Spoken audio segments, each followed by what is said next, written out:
Ethers.js is one of the fastest growing libraries for building unstoppable Web 3.0 applications. It's become a strong preference by many experienced developers as their go-to library for building JavaScript-based blockchain applications because it's elegant, it's easy to use, and you can get up to speed pretty fast. So in this video, I'm going to give you a crash course on Ethers.js and tell you everything that you need to know so that you can get up to speed and start building your own blockchain applications in no time. But don't worry if you're not an advanced developer and you don't understand that much about blockchain. I'm going to explain all the essential concepts that you need to know along the way. I'll explain all this as a blockchain developer who works with this technology on a daily basis and also somebody who's helped thousands and thousands of people become real-world blockchain developers. So before we get into that, if you're new around here, hey, I'm Gregory, and on this channel, I turn you into a blockchain master. So if that's something that you're interested in, then smash that like button down below for the YouTube algorithm and subscribe to this channel. And if you will know how to master blockchain step-by-step from start to finish, then head on over to dappuniversity.com/bootcamp to get started today. All right, so let's look at the problem that Ethers.js solves before we kind of dive into exactly what it is and how to get your hands dirty with it, okay? So let's look at the architecture of a normal website. So let's say you're watching this video on youtube.com. Basically, how does that website work from a high level? Well, you are watching this probably in your web browser, maybe on your phone, but let's just say you're using your web browser, okay? And that web browser is something like Chrome, Safari, Brave, whatever you use. And that browser is talking directly to the website, all right? And that website is youtube.com, okay? And that website is usually written in like HTML or JavaScript. That's where everything you see is. That's called the front end, okay? And then that website talks to a back end, all right? And that back end typically is on a central server, okay? It has some sort of API associated with it if it's, talking to a separate front-end website. It has a database where all the user information, all the video information, and things like that are stored. Now, that's the Web 2.0 way of doing things, where you have a website and the information is stored in a central server. But let's look at a Web 3.0 way of doing things, which is a very similar scenario where you have your web browser like Chrome, Safari, or Brave, and then you talk to a front-end website where you might be, interacting with a decentralized application or a Dapp, okay? It's got the same website in HTML, CSS, and JavaScript.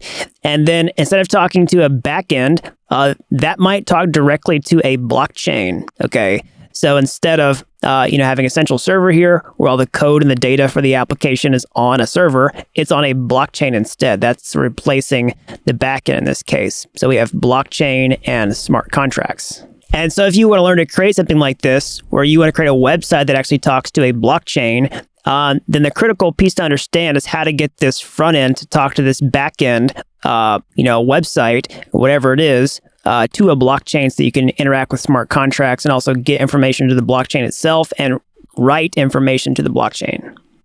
And so let's just take a look at how that works. So, you have a blockchain here. Okay, so what is a blockchain? It's a worldwide computer, okay? It's a peer-to-peer network of nodes that all talk to one another. So it's kind of like a web server in the sense that each of the nodes on the network is a computer, but each node keeps a redundant copy of all the information and all the programs on the blockchain, okay? So if you want to create a website that talks to, one of these nodes so that you can interact with smart contracts, get information from the blockchain, write new transactions, then you need to connect to a node, okay? And what are you connecting to the node from? Well, you could do it directly from your web browser with a website, okay? You could do it with a script on your computer, okay? You could do it with a backend server. Any of these things can wire up a connection to an individual node on a blockchain to start using it so that it can, get information about cryptocurrencies, NFTs, write new transactions, create a website that, powers a full stack Dapp. That's what you need, okay? And in this case, that's what the client's going to be. And so you just need something that connects your whatever client it is that you create, either browser, a script, or a backend, to one of these nodes so that it can start using the full power of the blockchain. So that's exactly what Ethers.js is. It's a library written in JavaScript that lets you create any JavaScript application that talks to the blockchain so you can utilize the full power. You can create full stack decentralized applications. You can create scripts. You can create backends, all that type of stuff. It's the bridge that essentially takes your client, whatever it is, and allows it to connect to the blockchain, okay? So, it lets your website become a blockchain website. It lets whatever script that you want to create, whether it's a trading bot, a DeFi script, or a backend. Maybe you have a server that scrapes information from the blockchain or posts to it. You need this bridge in the middle. And if any of these things are written in JavaScript, you can use Ethers.js to do that. One last really quick example before we get started, so it's not totally abstract, is if you go to uniswap.org, this is one of the most popular decentralized applications out there. Connects directly to the Ethereum blockchain and a few others, okay? And click the launch app. And you see that this is the cryptocurrency exchange where you can swap, any cryptocurrency that you want to. All right, you can connect to your MetaMask wallet here, connect to the mainnet, test network, whatever you want to, and swap tokens. Well, how does this work? Well, this website doesn't talk to the blockchain directly out of the box. That's exactly what you need some sort of special library for. You could have a few options out there, and Ethers.js is one great example, and that's exactly what I'm going to show you how to use right now. All right, so let's go ahead and get started. I've got a repository for all the coding solutions in this tutorial. So you can check it out on the GitHub here. So the link should be down in the description below. Okay, you can see that this is a list of examples here. You can see the different scripts that we're going to go over today that show different aspects of Ethers.js and how to use them. And you can see a write-up of each description here with a few bullet points. Okay, so if you get stuck in these videos, you can go back and check this. But go ahead and grab this URL. Okay, open your terminal and let's just see here. Do git clone. All right, paste in the URL. All right, so I've already done this. It's going to give me an error, but you should see success whenever you do this. And whenever you clone that, go ahead and enter into that newly created directory like this. You can do cd ethers examples. All right, and once you're inside this directory, go ahead and install the packages for this project like this, npm install. All right, you need npm installed on your computer. You can see a list of basic technologies here inside the repo instructions. All right. If you need to install Node, you don't know how to do it, just click this link. It'll show you how to do that. All right. So once you got the dependencies installed, go ahead and open this project in your text editor. You can use whatever text editor you like. I'm using Sublime Text, and I have a shortcut on my computer that lets me open files from the directory like this. Okay. So inside of here, you're going to see the basics of our project. All right, you're going to see the package.json that has, all the dependencies. In this case, we just have one dependency, Ethers. This is the library that we're going to use. And you're going to see some examples here. We're going to look at the basics of Ethers.js and how to really get into it. All right, so we're going to start with this first example here. How to read information from accounts live from a real blockchain. We're actually going to connect to the Ethereum blockchain, not some blockchain on our computer. We're going to connect to the real live blockchain and show you how to create apps that do that. So we're going to do that through a series of scripts and examples. So we'll code out each of these scripts. Here's the solutions here with a few things blank. You're going to see all that in this video. Okay. So let's go ahead and start with this first one. And I'm going to clear this out. And the goal of this lesson is going to show you how to actually get Ethers set up, just like a smoke test. How can you import Ethers into your project, okay? And how can you talk to the blockchain? How can you read information from the blockchain and know that it's correct? That's step one, and we're going to get more complex as we go through each of these examples, okay? So one of the things that I'll note here is that we're doing this with a script, so that's really easy to follow the steps on screen. So like I was showing you before, you can use Ethers.js in a variety of environments. You can use it on a website to create a full stack Dapp, all right? With your browser. It can be a website. It can be a script like we're talking about here. This should really say website, not browser. But it could be a script, all right? Or it could be a backend. It could be lots of different things. So we're going to do it in a script in this context. This will be like a sandbox so that you can see the fundamentals. And then you can take this knowledge and put it into a website, right? You can put it into a backend. You can put wherever you want to, but this is going to show you how Ethers.js works in each aspect of it so that you can start coding your own applications. All right, so let's start off with the first lesson. So what we're going to do in this lesson is really just show you how to import Ethers into your project. This is going to be basically the same steps if you're creating a website, a script, backend, doesn't matter. How to connect to the blockchain, the basic concepts on that, and then how to just fetch some information. Like we're going to get an account balance, all right? And then show you how to put this inside of a script so that you can, rerun this several times and add your own tasks inside of here. You can use this as a template to create your own blockchain scripts, whatever it's for, DeFi, all type of stuff. So, let's just clear out the content here. All right, I'm just going to move this off screen. And let's actually, let's just take this, and we'll start from scratch. Okay, so we're not just like doing a coding, like we're not just gonna do copy and paste, we're actually gonna code it out. So if you're going to import Ethers into your project, first, of course, you need to install it inside your package.json file. If you have a Node project already, you can just do, you could add it from the command line, or you could just copy and paste Ethers into your dependencies here. And once you do, you need to run npm install to put it into your project, okay?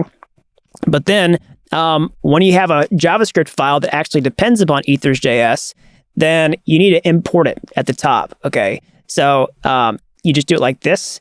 You could do require ethers, all right? So that actually pulls it into your file here.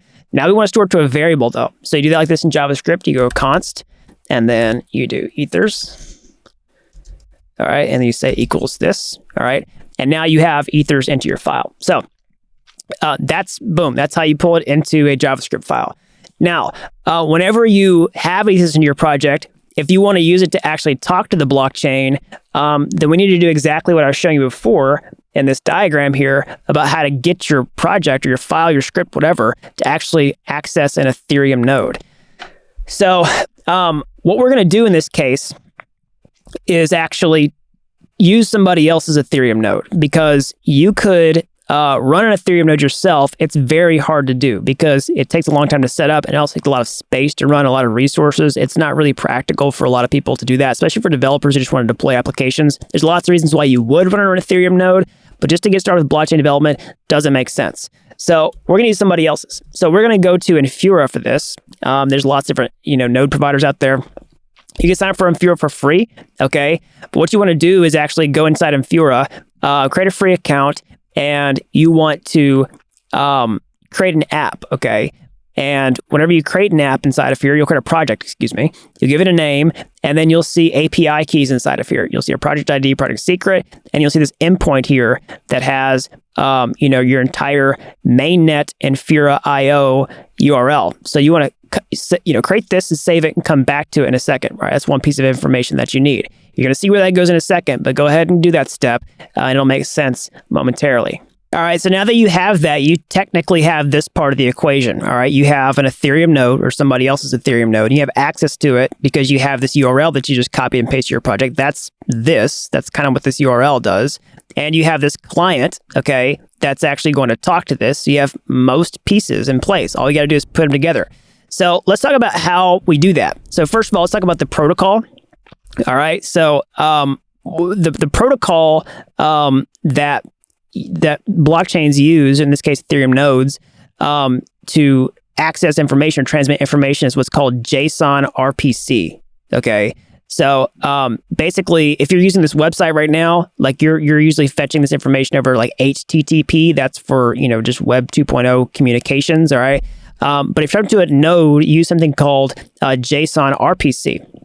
Now, the good news is you have a URL that supports JSON RPC protocol right now, and all you have to do is inside of Ethers actually set up a connection, a JSON RPC connection. All right, JSON RPC API is a popular method for interacting with Ethereum, and it's available on all major nodes. Okay, these implementations, and so Ethers tells you right here in your documentation how do you set up a JSON RPC connection. You just do ethers.providers.json RPC provider, and then you add the URL to the thing that actually uses JSON RPC. In this case, Ethereum node. In this case, the node that we just created or got access to inside of Infura. Okay, so basically what you do is you do const, or you do like this. So we'll just do exactly what the Ethers documentation says. It says ethers providers JSON RPC provider, all right? And then you put in, your Infura URL here. So basically that's gonna look like this. I'm gonna do backticks here because we're gonna actually insert the variable. Okay, you can do https://mainnet.infura.io/v3, all right? And then you can put your API key here, ABC123. I'm actually gonna show mine on screen here because I want to keep that information private. All right. So that's what you can do. So you can just hard code your URL inside of here if you want to, and then we can assign it to a variable. We need to do new here. All right, new Ethers provider, and then you can just say const provider, And then boom, you would have your connection to the blockchain. All right, now you have Ethers inside your project, and now you have a valid connection to the blockchain with this JSON RPC provider, and this is what Ethers uses to talk to blockchain. And now the cool thing about JavaScript is we can store this as a variable. So instead of ABC123, I'm going to use this $sign with the curly braces inside of it. We can interpolate a variable inside this JavaScript string like this. We can just create a variable called Infura ID. All right, and then we can store that ID right here, const Infura ID. All right, and I'm going to just put in a fake Infura ID here, ABC123, and then when we run the example, I'll paste mine in off screen so that you can't see it, and we'll watch it. We'll watch it work. Okay, so that's the first thing that you need is you need to just store your Infura ID right here and keep that there. So now what we want to do is actually test that this works. So we see that we've got Ethers into our project. We see that we have some sort of we have a way to talk to an Ethereum node.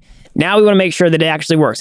We know it's talking to the blockchain. What's some sort of basic test that we can use, and how can we observe some useful functionality of Ethers.js in the same time? Like, how can we accomplish multiple things at once? Well, let's actually call a piece of functionality from Ethers, which is fetching account balances. All right, so with Ethers, we can use this special function called getBalance. All right, so all we have to do is call this function here. All right, you can see it.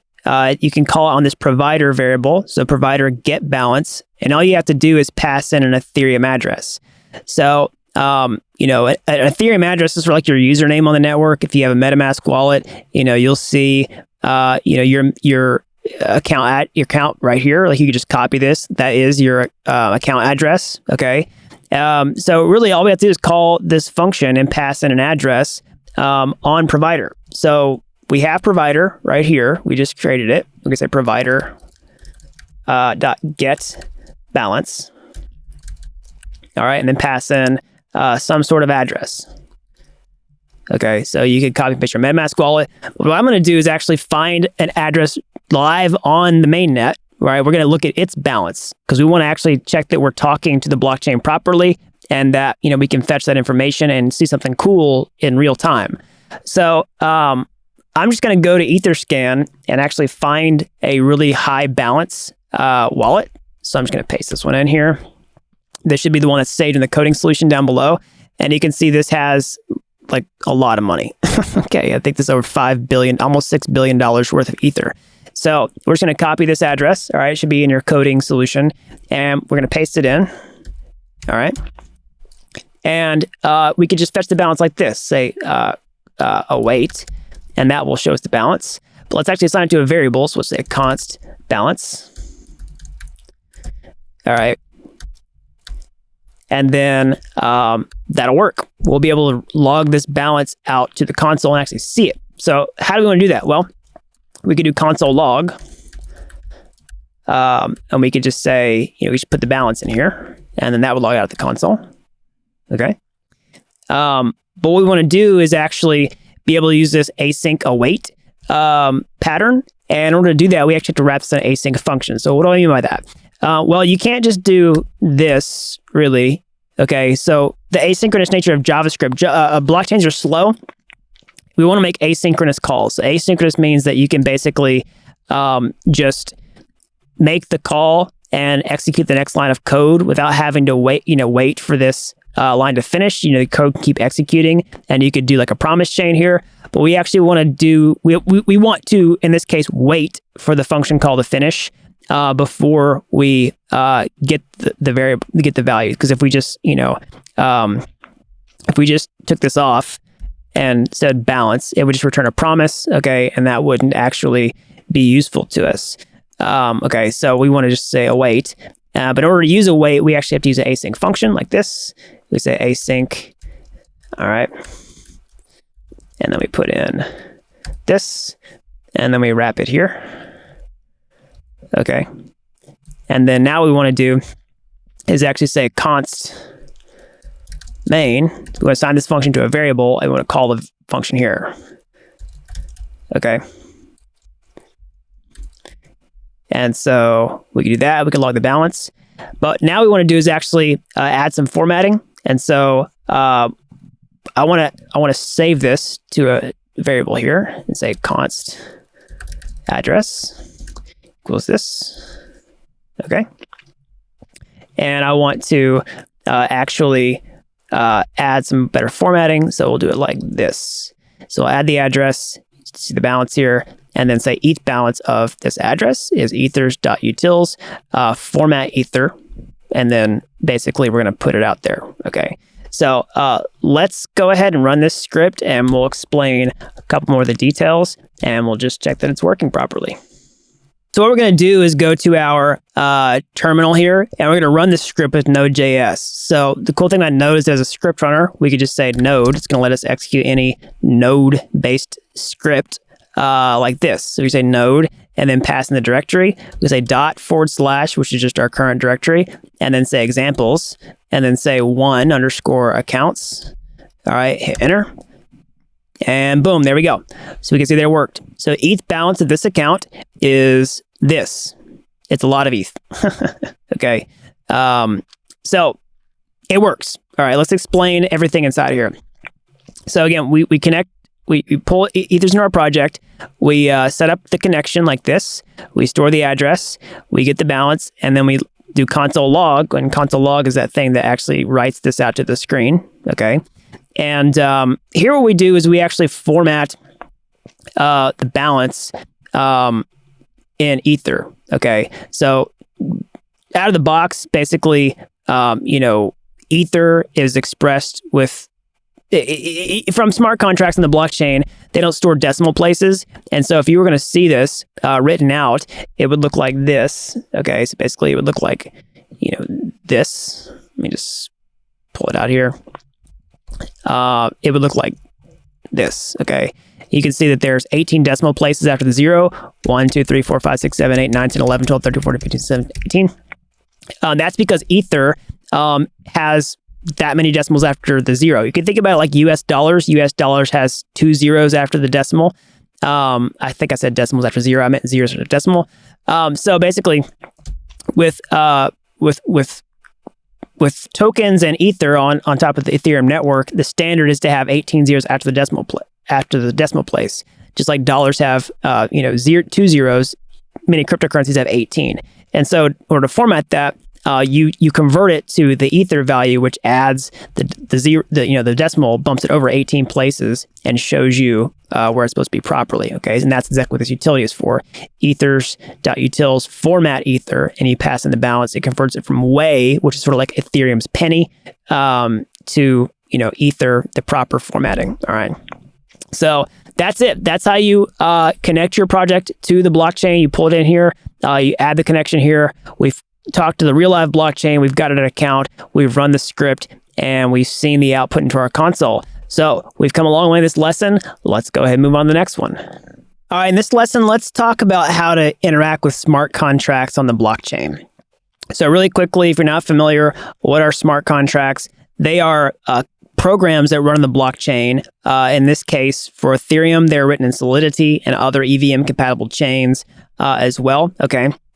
So smart contracts are just, code out there that we can connect to with our applications. All right. We can read information from them. We can write information to them. We can call their functions. Like anytime you go to an app like Uniswap, for example, like I was showing you at the beginning, this talks to some smart contracts. If you're going to swap Ether for a token or any token, Uniswap has smart contracts that power the back end. So if you're going to create a decentralized application, you have to understand how to interact with smart contracts. And if you're going to create a website that does that, you need a library and a connection to the blockchain. That's what we're doing with Ethers.js. So we're looking at multiple aspects of smart contracts in this series. But the first thing that we're going to do is just basically how to just talk to them, how to read information from them. So what we're going to do is actually talk to a real live smart contract. Okay, we're going to look at a cryptocurrency. This is the DAI stablecoin. Okay, so DAI is an ERC20 token. It's powered by a smart contract, or it is a smart contract, I should say. It's on top of the main Ethereum network. So we're going to, talk to the blockchain directly, look at information about the DAI token. You can see this contract source code here in Etherscan. The address for this should be in your coding solution, okay? So you can copy that address and paste it in here if you want to look at this information. So here's the smart contract. You can see all the information about it, okay? You can see information like the read contract, the write contract. You can browse around, see the source code and everything. But what we're going to do is just look at this read contract tab. We can see certain information like the name. Like you see this returns a string, DAI stablecoin. It returns a symbol, the DAI symbol, total supply of DAI tokens. All right, lots of information. You could take an address and then find the balance. We can just click, put an address in here, click balance of, click query, and it'll return the token balance. All right. So we're going to do all this stuff inside of our Ethers script so you can see how to do this inside of application yourself rather than just from the website, which is going to be a fundamental skill that you need if you're going to talk to real smart contracts on the blockchain. So let's go ahead and open up this file here. We're going to clear all this stuff out, except for we'll just clear this out. All right. We'll keep our main function.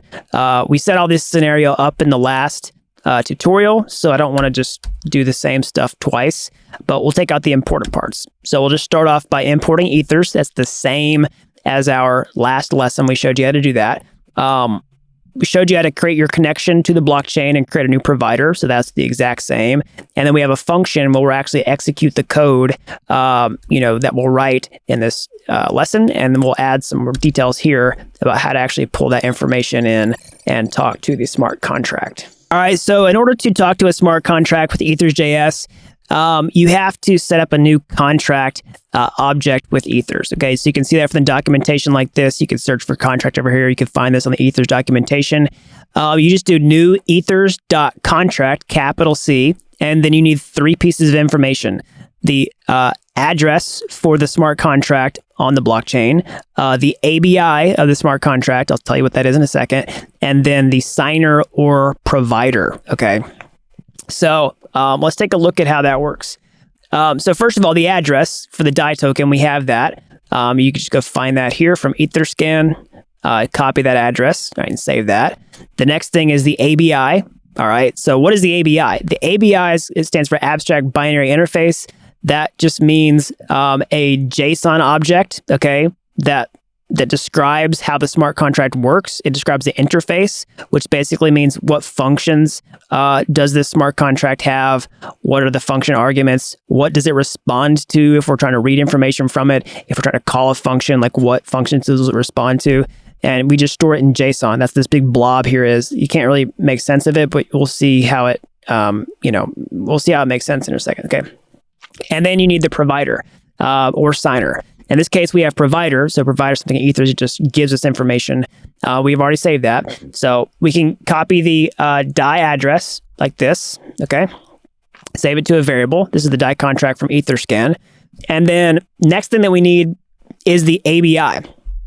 So you could look at the DAI ABI here. You could copy the entire thing and then paste it in your project if you wanted to. That's one way to do it, all right? But this is a big mess, all right? This is like really long. If I unminified it, it would just look like this big blob in your project. So the cool thing about Ethers, as opposed to like Web3.js or other libraries, is Ethers lets you store ABIs as an array, okay? And only pull in the parts that you want to whenever you are, whenever you're setting up a smart contract object. So you can do this, say const ERC20 ABI. And because DAI is a ERC20 token, they all basically have the same interface. They have to in order to be ERC20 compliant, which basically means, the DAI token, in terms of its interface, works a lot like the Chainlink token, which is also an ERC20 token, or the Uniswap token, which is also an ERC20. So it has a name, it has a symbol, it has a total supply, it has a balance of function. All those functions that we saw here. Okay, when we look at the contract, all these functions here are common, like balance of, decimals, name, total supply, symbol. Those are common, and so we don't have to like get that specifically from the DAI ABI. We can just add our own things here. So the cool thing about Ethers is we can take these common functions, or any function for that matter that belongs to the ABI, and put them inside of an array like this. So we can say, this ABI, we know it has a name function, and that takes no arguments. It's a view, returns string, and it basically represents how it looks in the Solidity source code, which is pretty cool. So if you understand the Solidity, you can just grab the Solidity source code for the interface, wrap it in a string, and then toss it in the array like this, okay? And you can only include the functions that you care about. So, die has a lot of external functions like versions and wards. We don't care about that stuff. We don't care about the nonces. We just care about like the name, the symbol, the total supply, the balance of. Okay, so I'm just going to grab those, toss them into this array here like this. Okay, so we have the name, symbols, total supply, balance of. And these are the only functions that we're going to use in this example. And so that's the only functions we're going to include inside this array. We don't really want to add wards, version, nonces, all that type of stuff. Okay, so we take our ERC20 ABI, and then we basically do exactly what Ethers.js tells us to do, which is do new contract address ABI, and then provide all this information. So let's do that right now. Basically, we can do that like this. We can just say new Ethers contract address ERC20 ABI provider, and then we can store that to a variable like this, a const contract. All right, and then now we have saved that to a variable, and now we have a real smart contract that we can start calling functions on. All right, so we've pulled these into our project, we've talked to the blockchain, and we have created a JavaScript version of the die contract, or at least part of it, so that we can read information from it. All right, so let's actually get some information. Okay, I'm gonna pull this down so I can actually put in my provider here off screen. I'm just gonna kind of hide this. So actually, let's do it this way. I'm gonna add some space here so we can, not coding best practice, but I want to be able to hide my information off screen so I can actually update this in real time. So basically, let's just set it up and make sure that it works. Okay, so let's just read the name. So it's really easy to do that with the smart contract. Now that you have it, you can just say contract.name, all right, and it will return the value. So we can say name equals await contract name. All right, again, we're using the async await pattern, so we're going to say await contract name, and it will return the name. And then we can just say console log, and then we'll just say name equals name. All right, so let's save this, run the script off screen. And so when I do node > examples2 read smart contracts and hit enter. Okay, we have a little error here. Let me just fix that. All right, one more time. So let's do this, and then boom, there we go. So name is die stablecoin. All right, so we have successfully added our connection to the blockchain. We know we're talking the die smart contract because we can see the name die stablecoin logged out of the console here. All right. So ERC20 tokens have lots of other functions that we can just read easily. Okay, we can say const symbol equals await contract dot symbol. All right, we can say const total supply equals await contract total supply. All right, and then we can basically log all that out of the console here. All right, let's do some nice formatting so we don't just say, console log name. We can say console log reading from, and we can actually provide the address that we added here. And we can see the name. All right, we could see the symbol. We can, put these variables inside of our string here. We can see the total supply. All right, so let's save that. Go to our terminal here. Run it again. Oh, sorry, I actually already declared that. I have a issue here. Sorry, contract.total supply. All right, there we go. Awesome. So reading from, here's the address, die stablecoin, symbol die, total supply is this. All right. So similarly, we could add our utility to format the tokens like that if we wanted to. But now let's actually call a smart contract function that requires an argument. All right. So these we're just calling, functions that have no arguments. But this balance of function actually does have an argument. Okay, so we need an address. We're going to take the balance of a very large die holder. You should see that in your coding solution included in the resources here. Let's find this, address. This would be in our coding solution. And you can see it has quite a few DAI stable coins. All right, so $62 million worth of DAI stable coins in its wallet. So let's actually read that balance like this. We'll go back into our script and we'll say contract.balance of. Okay, and we're just going to paste in that address like this. Okay, and so similarly, we need to do a wait and say const balance. And then let's log the balance to the screen. Oops, sorry. And let's just say, we'll say const balance returned. All right, so let's just run that script again. All right, just the balance returned. Now let's observe what I was talking about in the previous video about formatting the balance with Ethers. So basically, cryptocurrencies, many cryptocurrencies in the Ethereum blockchain have 18 zeros after the decimal place. DAI is no exception. Ether, the actual cryptocurrency itself, kind of use that standard, and many ERC20 tokens like DAI and others sort of followed that standard. So they have 18 zeros after the decimal place. So you can see that this is a lot of DAI, but really it's, if you move this over 18 decimal places, that's how much DAI it has. Again, we saw it was like 63 million, 62 and a half, almost 63 million, right? So which the decimal place should be like over here. So we can observe the difference here by logging out the formatted balance, right? So this is the raw balance, and here's the formatted balance. So balance formatted is ethers.utils, format ether, pass in the balance. All right, and then run it again. And then boom, there we go. All right, so that's it for this lesson. You've seen how to actually take Ethers, put in your project, connect to the blockchain, and start reading information from smart contracts. Now, we'll see other things about smart contracts in this series, about how to put smart contracts in the blockchain, how to write to smart contracts. And but next, we're actually going to talk about transactions themselves. All right, so now let's talk about how to create transactions with Ethers.js. Okay, so what do I mean by that? Well, basically, let's say that I was going to send you some cryptocurrency. All right, let's say that I was going to send you some Ethereum cryptocurrency or Ether. All right, that's its actual proper name. So if I were going to do that, I could go to my MetaMask wallet here. This is my blockchain wallet. And I could just like open it and see I have some, test Ether inside of here. I could click send and I could paste in your address. All right, and I could click confirm on MetaMask.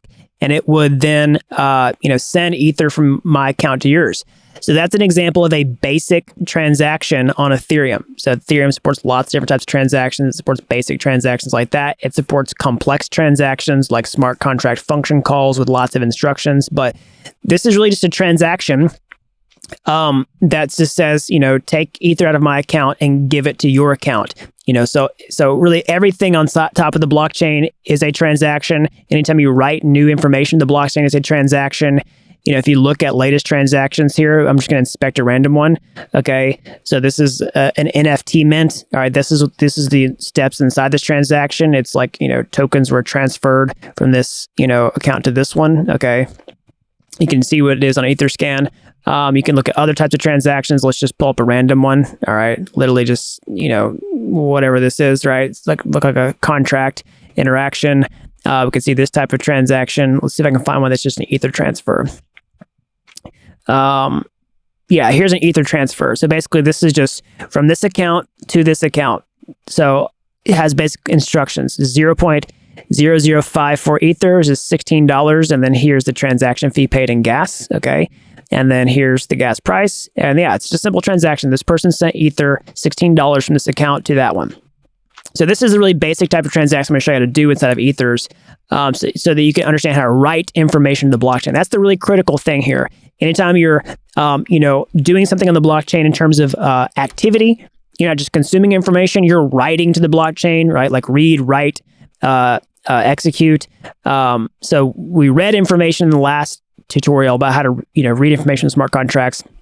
Now we're going to write to the blockchain in a very basic sense. And the very basic way you do that is to create a new transaction. And the simplest possible transaction you can create is just a simple cryptocurrency transfer, just Ether transfers, no smart contracts involved. You're talking directly to the blockchain, just saying, send some cryptocurrency, some Ether from my account to another account. So let's look at everything that we need in order to do that. So let's open this lesson number 3. All right, we're gonna take out all the code inside of here. Again, we're gonna code this out step by step so that we're not just running the example. We'll explain what you need. But that being said, I'm going to just leave the boilerplate code inside of here that we looked at in the first lesson, so they're not just doing everything over and over and over and over again. So, but I do want to call out some changes. So, first of all, we're going to import Ethers into our project, all right? And we're going to, keep our Infura ID here to talk to the Ethereum node. But what's going to change is this time we're going to talk to a test network, all right? So, and I don't want you to have to spend real money to run this particular lesson. So we're going to talk to an Ethereum test network. So if you go to your Ethereum wallet, of course, you need a MetaMask wallet installed to do this. But you can see that it supports multiple networks. You got the main Ethereum network. This is where real money exists. And then you have all these test networks, right? Like you see the Ropsten test network, Kovan test network, Rinkeby, Goerli, right? So I'm going to click Kovan. And in order to do this, you need some test Ether in your wallet. You need some cryptocurrency in order to do this demonstration. So you can go to faucets.chain.link, all right? Copy your address, put it inside of here, connect your wallet, and just click, send me some link and some Ether. You don't need the link for this tutorial, but hey, there you go. And say, I'm not a robot, and click request Ether. And when that's finished, you should see some cryptocurrency inside of your wallet, okay?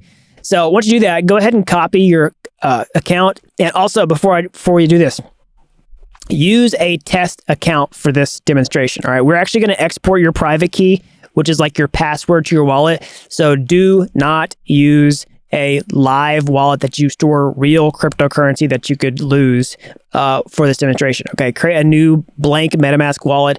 The best practice for developers is to never, ever, ever store real money inside of your project wallets. So use a project wallet for this. Don't use a real wallet, all right? You can just go inside MetaMask and generate a new wallet really easily. You don't have to start from scratch, but just just click your accounts drop down, just click create new account, okay? So anyways, copy that. Go back to your project here. Let's just say, let's just call this const account 1. All right, put your account in here. All right, and then we're gonna do like I said before and just simulate this type of thing. You're from account to account. All right, and we're gonna be the sender in this case, and we'll just let somebody else be the receiver. So that counts. So account 1 will just be the sender, and then const account 2 will just be the recipient. Let me fix the typo there. All right, so I'm literally just probably going to take this address from Etherscan. I'm just going to copy it. All right. And basically, that's going to be the sender and the receiver. All right. And then now what we need to do is actually take our private key, all right, from MetaMask and put it into our project. Okay, so this is where I want to say absolutely, absolutely, absolutely do not use a real wallet for this, because we're going to export your private key. It's like your password to your account, okay? So go to your account, click account details, click export private key, all right, and then copy that, and then put it in a safe place, because we're going to store it inside of our project like this. All right, and again, do not use a sensitive private key for this. Just use a throwaway burner developer private key. Say const private key 1, and then just put in your private key right here. Sender private key.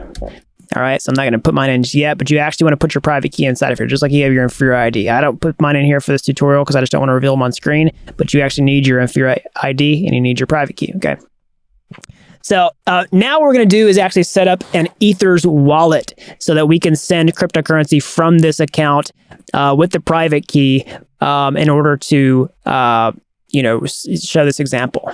All right, so we can do this with a new Ethers wallet. So you can see it here. We just do Ethers wallet. We pass in the private key and then the provider, okay? So we can literally just go back into our code here and then just do Ethers wallet. and then paste in the private key. Okay, 1, and then provider. And then we can save this to a variable like this. We could just say const wallet, all right, equals new Ethers wallet private key provider. And then with this wallet, we can do things like sign transactions. So let me just explain how that works, okay, before we, get into the code. So whenever you go into MetaMask and you say you want to send Ether, and you paste in the address and it says, do you want to confirm?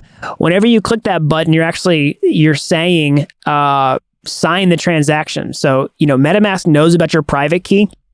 Your private key is like your password to your wallet, and that's why you want to be very careful with it. And so if you have the private key, you can sign any transaction that you want to. So transactions have to be signed in order for them to be valid to get included in the blockchain. That's how the cryptography works underneath the hood.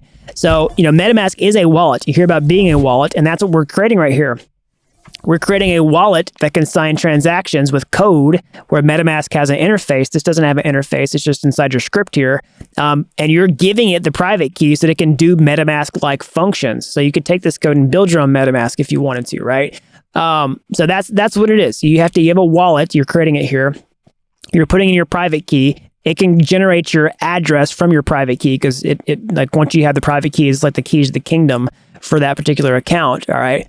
And so you have a wallet instance. And once you have that wallet instance, you can do things like, send transactions. And that's exactly what we're going to do right now.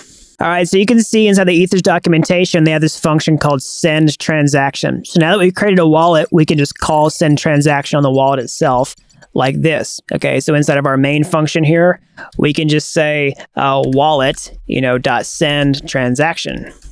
All right. So this accepts an object, and we can tell it information like to, who's it going to, and then how much with value. Okay, so let's start off with to, who's it going to? Well, again, we want to sign it. We're going to go from account 1 to account 2. So we're going to say to account 2. All right. It knows that it's coming from account 1 because we have the private key for account 1. Again, you should access your private key here with the wallet. All right.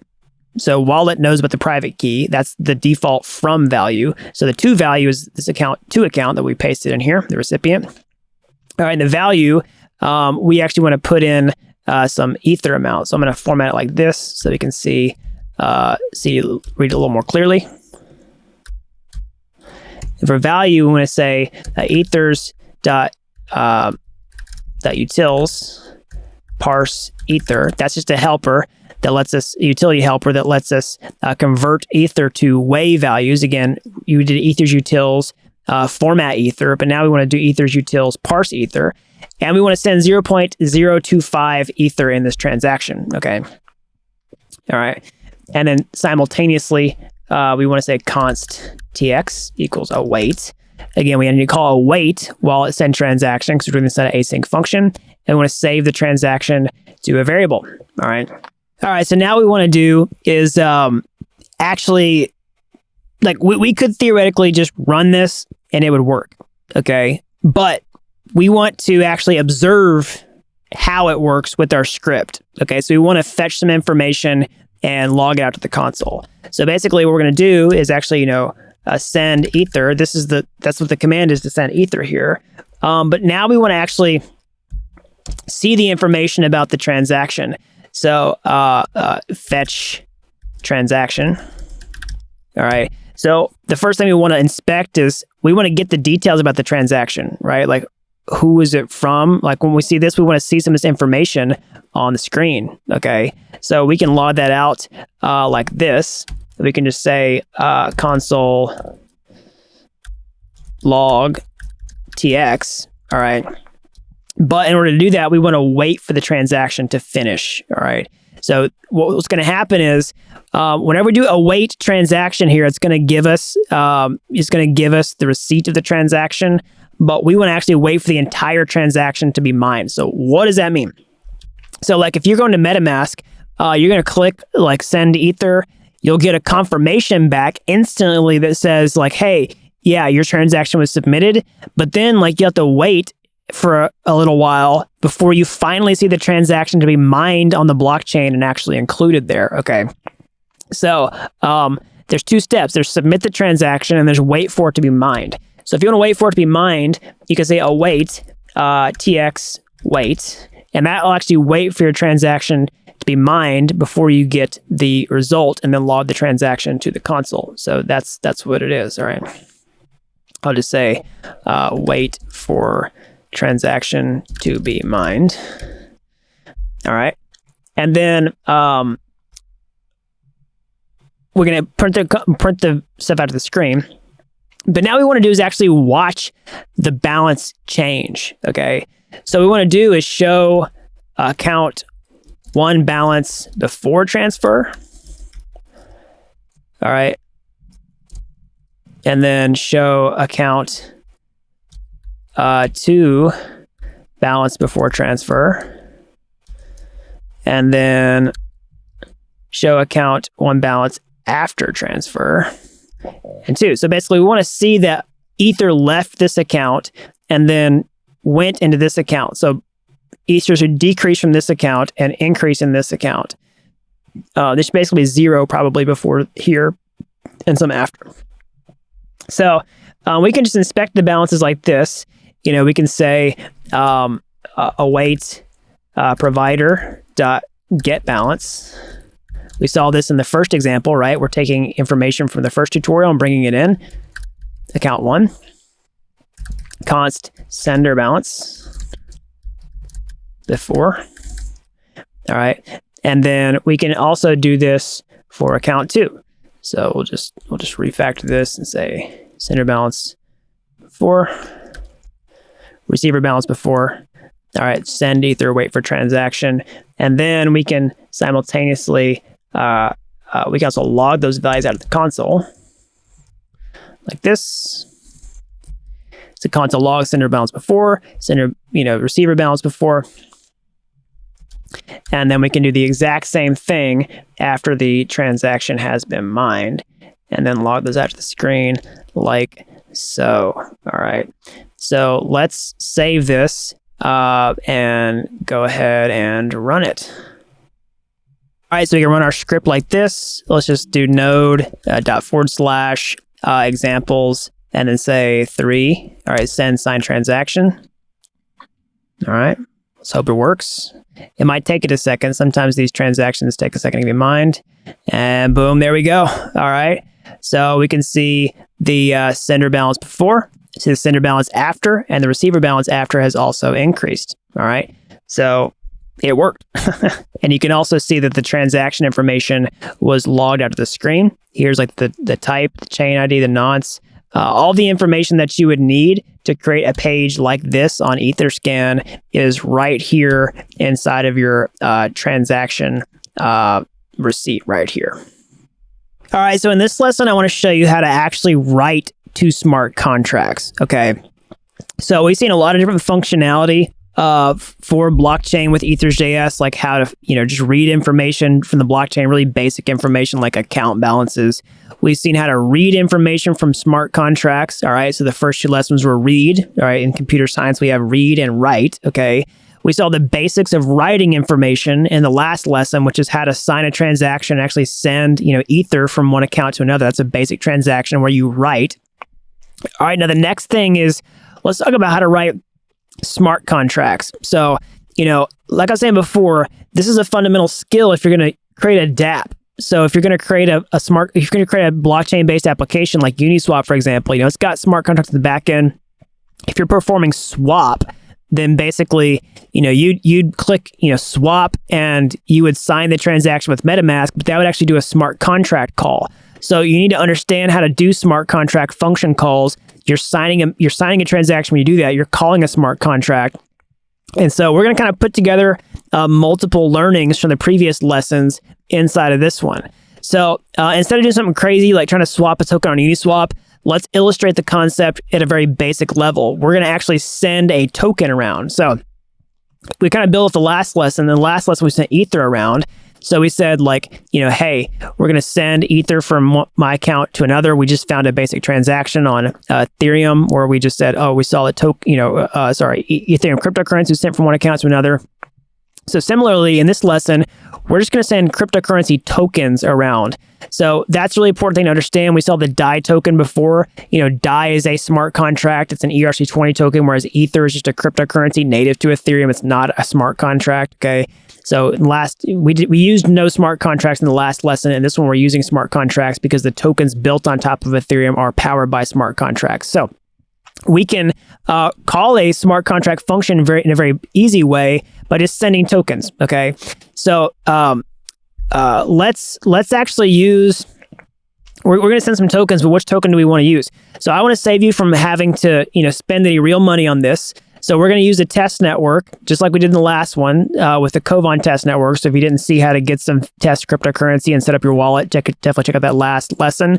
All right. But let's actually just use the Chainlink token on the test network itself. So when you requested link tokens from the faucet.link, basically, you could just request 10 link tokens and we'll use those for our example. Okay.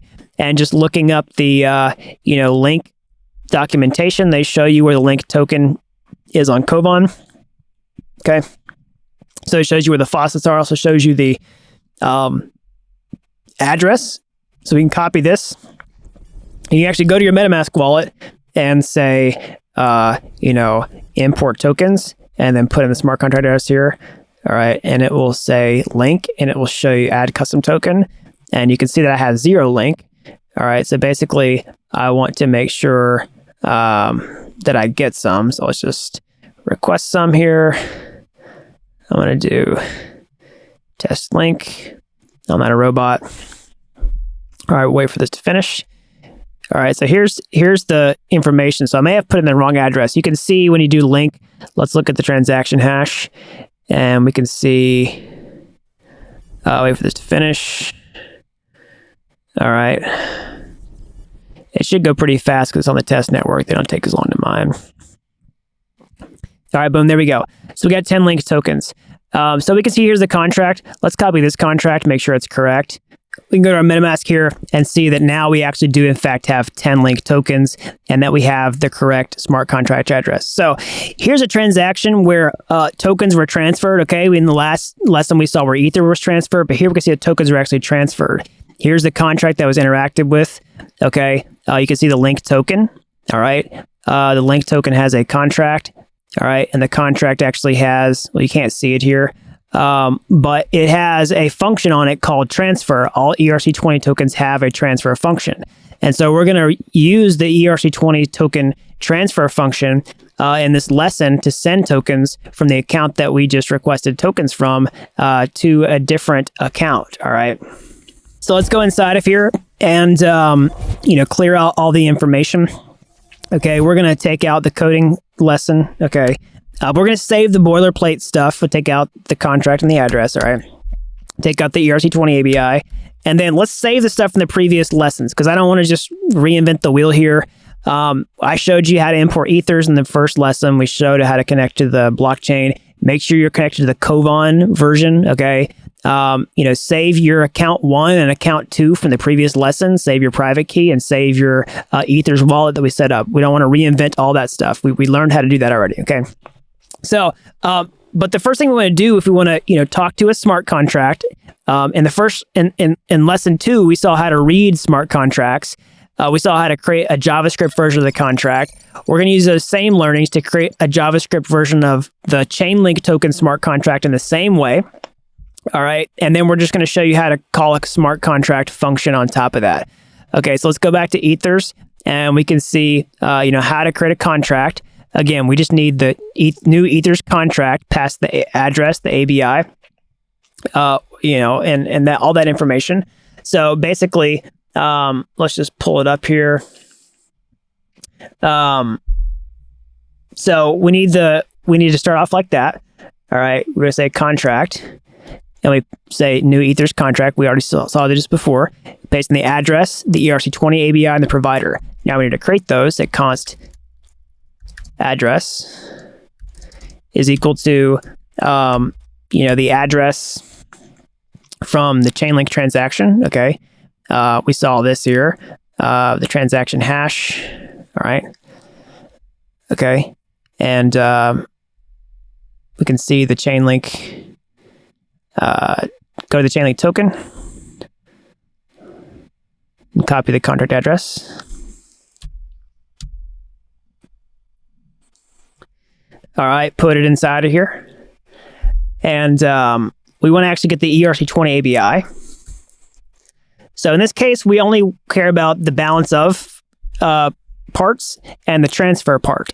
So again, when you're doing ABIs inside Ethers.js, go check out the second lesson on how to read smart contracts. You talked about ABIs, how to set up smart contracts. If you skipped that, you need to understand that part.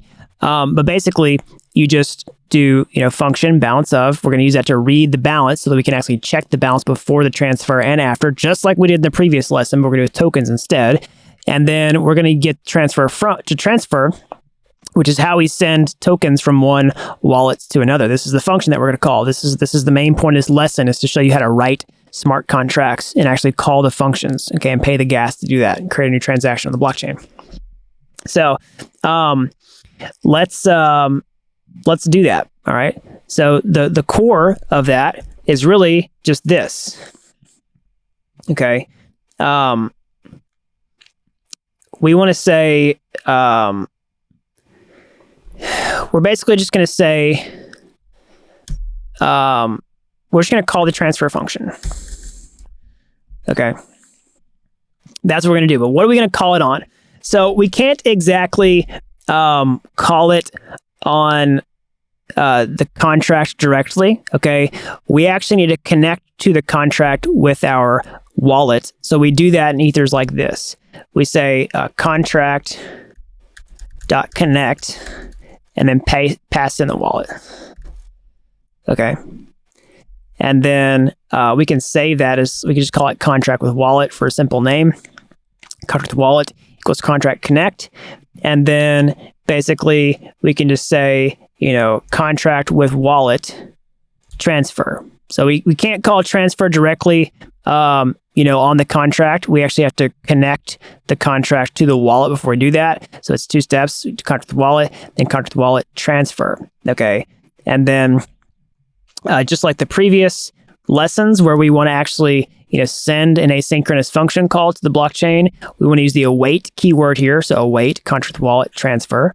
And then we want to assign the output of that to a variable, the transaction, because we want to see the transaction and make sure that it worked and see all the information about it. So say const tx, await contract with wallet transfer. I'm going to give some space so we can see this better. All right. And then just like the last lesson where we set the signed transaction, we want to wait, transaction wait. We want to wait for it to be mined. This is basically sending it. Okay, then we'll get a confirmation back that it's sent, but then we want to wait for it to be mined on the blockchain, and then we want to log out the information from the transaction on the screen. All right, and then just like the last lesson where we logged the balance before the transfer and after the transfer, so we could see the update in real time, we want to get the balance. So in the previous lesson, we just got the Ether balance directly from the blockchain, but this case we can do const balance equals await contract balance of, and then account 1, all right? So basically, this is contract with wallet that we need to sign the transaction, but we don't need a connected wallet in order to get the balance. We just get it with balance of. That's why we imported this balance of function right here. Okay. And then we can log that out to the console like this. All right, we just say console log reading from this address, and here's the balance. And then here's the contract wallet. And then we just log the balance of the sender and the receiver after it to observe the change and see that it actually worked. All right. So now let's save that and actually run it. Before you do that, just make sure in your script that you actually have your private key inside of here. I showed you how to do that in the last lesson, how to import your account from MetaMask. You can send it to whatever account that you want to. I'm just going to use the same settings that I used in the exact previous lesson, and then watch this happen in our console. So we can run it like this, say node./ for, all right, and then, dot / examples for, all right, write contracts, and hit enter. So you can see just reading from this contract, that's the balance of the sender. All right, let's observe the change. It's got 10 link tokens, and boom, there we go. All right, here's the receipt that we get back. Here's the balance of the sender before, and then here's the balance of the receiver. All right, we sent all of our tokens just like that. All right, so in this lesson, I'm going to teach you about how to use Ethers.js to look at smart contract events. All right, so let's first talk about what that is, why it's important, and then I'll show you how to actually get the events from smart contracts with the code in this lesson. Okay, so let's go to Etherscan. Okay, we're looking at the real live blockchain information. We're looking at the DAI stablecoin. So you could just search for DAI up here. You could copy and paste the address in this coding solution for this particular example. All right, and you can see that the coin tracker has the information organized on here. Okay, you can see like the transaction. The recent transfers, token transfers, okay? And you can see the transaction hash for this. Let's just look at a random transfer for $139,000. All right, it's a lot of money. But you can see, click see more, and you can see a lot of information about this, okay? Let's actually look at a couple different things here. Let's look at this. Let's look at this. This is kind of a complex transaction. Let's look at something a little simpler so it's easier to see. Let's just look at a simple one, okay, to Coinbase. All right, perfect. This is a nice, simple transaction. So this is a transfer for 5,000 DAI, so $5,000. It's just a simple thing. Tokens are transferred. But if you look at the logs right here, you can see this transaction receipt with the event logs. You can see this thing that says transfer right here. Okay, you can see the index for the topic, the source, destination, WAD. So basically this is just who sent it and who received it. But this, what you're looking right here, is actually from an event. All right, so what does that mean? So anytime that you call a smart contract function, it has the ability to create an event. All right, so I'll show you what that means. If you look at the ERC20 token standard, all right, this is the standard that describes how tokens work on top of Ethereum and others. It shows you it has these functions like name, symbol, total supply. Transfer is a function that gets called whenever you send a token from one account to another. But the ERC20 spec also specifies that smart contracts must emit a transfer event. All right, so what does that mean?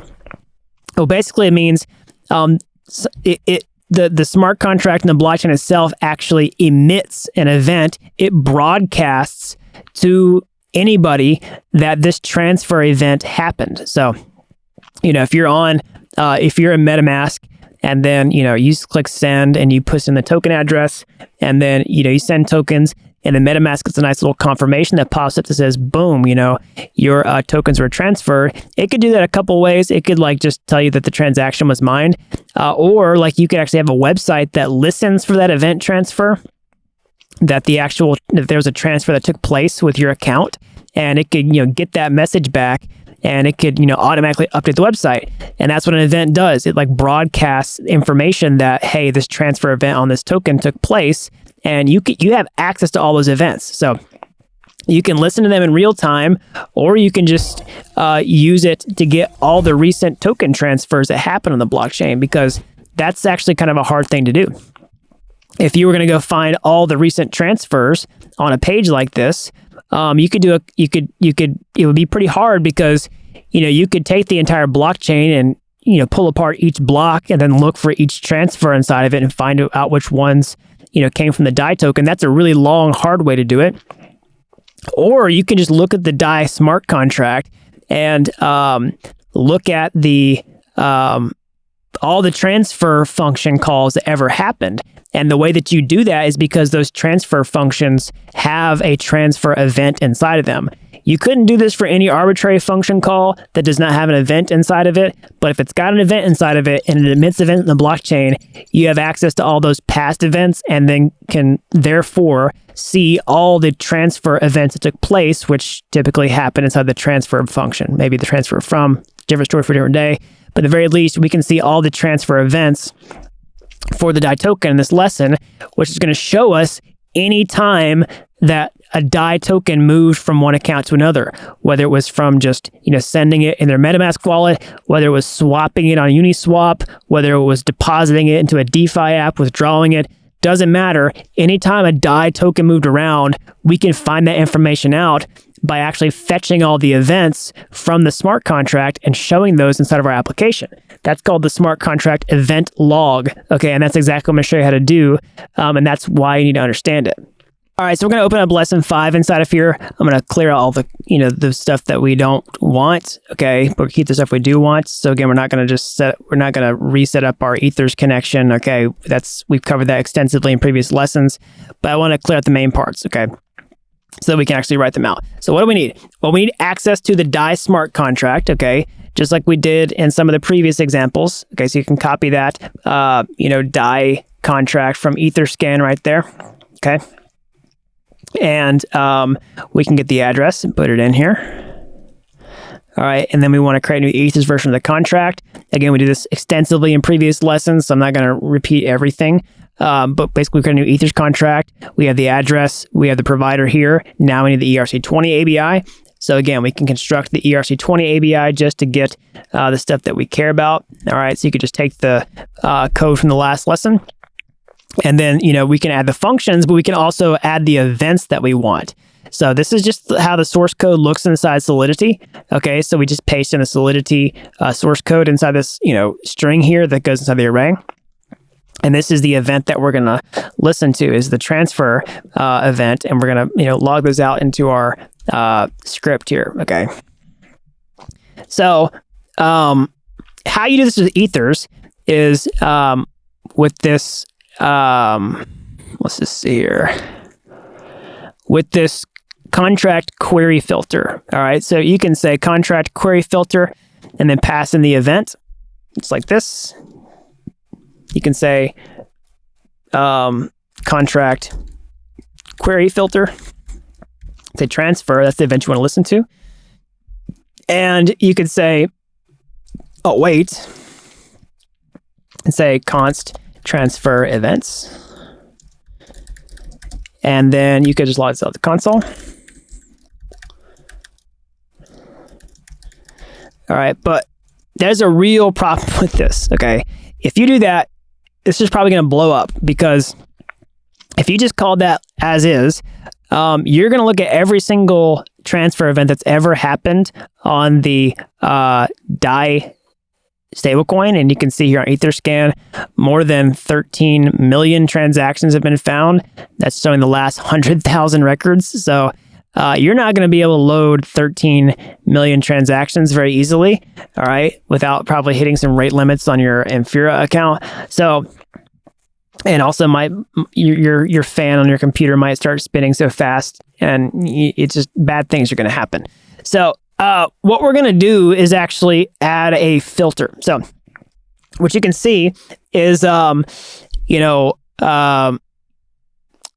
Ethers lets us, Ethers lets us essentially say we look at the transfer events. We can also tell what blocks we want to look inside of. Okay, we can say from block or to block. So basically, if you go to the blockchain inside of Etherscan, let's just look it up. Hold on. I lost my place here, everybody. Sorry. If you look at the transaction hash, you can see which block this was included in. All right, you can see the block number right here. All right, this is the block. All right, and then you can also see this other transaction here. Like here's another block. So we know that there was a transaction inside of here that contained transfers. So really quickly, what does it mean it's inside a block? So the blockchain is contained of bundles of records, which are called transactions. The transactions are the records themselves, and the transactions are grouped together inside of blocks. So we're going to see in the next lesson about like this block has all these transactions inside of it. All right, we can actually explode that. This has like a bunch of transactions. Okay, we'll see it later. You can see this 214 transactions. Here's all the transactions that are inside of it. Right, you can see all these transfer functions. Right, a bunch of tokens going around. So they're grouped in together into blocks. So we can tell it, hey, this block, we want to look inside this block versus that block. So we can literally just copy this block number and say, from block this, to block, the most recent block where we have a transfer. And then, copy this one. All right. And then say that one. All right. And you can actually like page through blocks in Etherscan, which is pretty cool. If you're the latest block, you can't. All right. That's the latest block. All right. So you can hard code it like this and see what the latest block is. Or you can use this thing in Ethers that basically does this. You can see provider get block number, and it'll tell you what the latest block is. You don't have to go copy and paste it from Etherscan. So instead of just hard coding these in, let's just do it like a programmer. Let's just say, await provider get block number. Oops, sorry. And let's assign it to a variable. All right, this will be the latest block. All right. And then let's count down. We'll say block minus 10. We'll do the latest 10 blocks or something. And then we'll do it to the current block. All right. So we'll look in the last 10 blocks and look at all the transfer events. That's what it is. From block, block number minus 10 to the current block. All right. And then we just log the transfer events out of the console. Okay. So before we run the script, make sure you got your provider key in there. But once you do that, let's go ahead and save it and we'll run it. Let's do node ./examples 5 and then contract event streams. And there we go. Boom. All right. We can see that there were 2 different transfers inside of that. And we can see all the event information here. We can see the block number. We can see the block transaction hash. We can see the transaction index.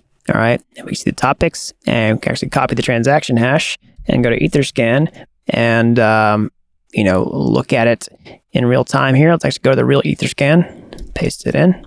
And boom, there you go. We can see that a DAI token was transferred inside of there.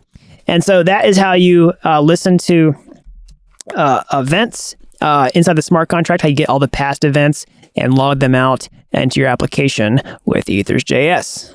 All right, and so our last lesson here, I want to show you how to actually look at the blockchain and inspect information from blocks themselves. Okay, so what do I mean by that? Well, in the previous lesson, we talked a little bit about blocks. When we looked at the transactions inside the blocks, we looked at from block to block. Okay, we can see the block here. All right, and we talked about how the blockchain is basically made up of transactions. Those are records, and all those transactions or records are grouped together into logical groupings called blocks, which are chained together to make up the blockchain. Okay, and you can see the latest block here. All right, you can see who was mined by. You can see the reward. You can see the difficulty, the size, the gas used, all that type of stuff. And we can get all this information inside of our applications. We can see how many transactions are inside of it. Okay. So I'm going to show you how to actually fetch this information and pull it into your project with Ethers.js. All right. So we can do that inside of Ethers with this provider.get block and pass in the block number, and it will return all that information. We can also see all the transactions that are included inside of it. So I'm going to show you how to do that right now. So go to lesson 6, right, and open the code here. I'm going to take out the solution, and we're going to look at it one by one. But you want to keep the stuff that is, that we've done a bunch over and over again. Like keep the Ethers required here. Keep your connection to the blockchain. We're going to use the mainnet. All right. But let's actually look at how we would do this with ethers. So, we can do await, just copy it, do await provider, get block. We can pass in a block number. But we saw in the previous lesson how we can get the latest block really easily. So check out the previous lesson if you haven't already. With just getting the latest block number, okay? That's pretty easy. All right, so we just do block await, get provider.get block number. All right, that's the latest block. So that would show us, this number right here on Etherscan. Okay, that's the number that it will show in here. And we set it to a variable. We can log that block number out to the console like this. All right. And then basically we can, you get block and then just pass in block instead of that hard-coded number. Okay. And then we can save that to a variable with block info. Say just const block info equals await provider get block. And then we can log block info to the console. All right. So let's just go ahead and run that. All right. Before you do it, make sure you have your Amphira ID. I'm going to enter mine off screen here, but just go ahead and do that. I don't show them on screen, but make sure you do it before you run the example here. And so we can do node ./examples and then 6. All right, inspect blocks.js. And then boom, there you go. All right, we can see all the information about it. So we can see the transaction hash, the parent hash, the block number. All right, it's the same one on Etherscan. We can actually just look at Etherscan here and see if we're up to date. So 327, and this is 325. It's a little bit behind Etherscan, but it's pretty close. We can see the timestamp, all right? We can see all that information that we would see inside of the Etherscan Explorer here. We can see all that stuff here, the gas limit, gas to use miner data. We also see all the transactions, okay? So now, we also see EIP 1559 stuff like base fee per gas. But this is just the transaction hashes themselves. What if we actually want to pull out the transaction information and dig into them and see the transactions that are associated with the blocks? Well, we can use a different function inside Ethers.js for that. You can look at provider get block with transactions. All right, so I'll show you that right now. So basically what you do is just you do, await provider get block with transactions. You put in the same block, and then we can actually explode the transactions into a variable like this. We just say const and use these braces like this, and then say transactions. Okay, and then say we can log this to console. And for now, let's just get the first transaction. Okay, you could get a bunch of different transactions in there. You could get the count and play around with that. But let's just get the first transaction and go to the console and see what it is. All right, so let's just clear. And then say the same thing, node example 6, blocks.js. And then boom, there you go. Here's the first transaction in the block. Here's the hash, here's the type, here's the information about it. Okay, you can copy this, go to Etherscan, and you can look at the, there you go. So this was minting of this particular NFT, and you can see everything that happened inside of it. All right, and you can see, all of the information right there.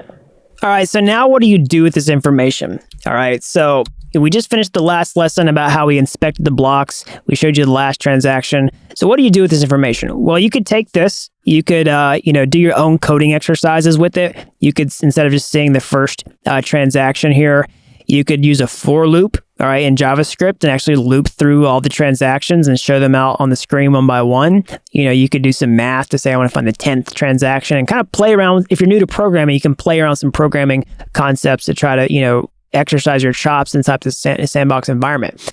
So the next thing that you can also do is take this information and actually put it into a decentralized website. Okay, so you could actually take there's free tutorials on my YouTube homepage, and then use Ethers.js inside of there, or you can make a website and then pull Ethers into your project. You use React.js, whatever front-end framework you want to, and then start actually making a website that talks to Ethers. A really easy way to do that would be to create some really basic Etherscan-like clone where you just read information from the blockchain. Maybe you show the latest blocks or something. You just like make a web page that just says, here's the latest blocks. You could click through to it and you could see the transactions. That's a really simple thing that you could do based on the information you found in this tutorial. You could make a page especially for the DAI token that we saw. And so here's all the latest transfer events from the DAI token. Here's the current total supply. Here's the holders. Here's all this stuff. So that's really easy stuff to do based on the information you learn from this. Okay. You can also create a Dapp that lets you connect to MetaMask and, send tokens around like we saw with this, write contracts lesson, or, you could create a MetaMask clone in your browser where you send Ether from one account to another, right? Or send tokens from one account to another with all this. You have a ton of powerful tools just from this information alone to start building your own projects. All right, so that's a crash course in Ethers.js. So now you should be able to get up to speed in no time and start taking this knowledge and building your own JavaScript-based decentralized applications. So if you like this tutorial and you want to keep going, just get your hands dirty, you can go to my YouTube homepage. You can find my other free tutorials there. They're like Udemy courses, but they're totally free. And if you like those and you want to take the next step, or hey, maybe you want to take a massive shortcut entirely, I can become a blockchain master step-by-step from start to finish over at dappuniversity.com/bootcamp. You don't have to be an expert to get started today. I've helped people with zero coding experience become real-world blockchain developers in a matter of months. So that's all I've got. And until next time, thanks for watching Dapp University.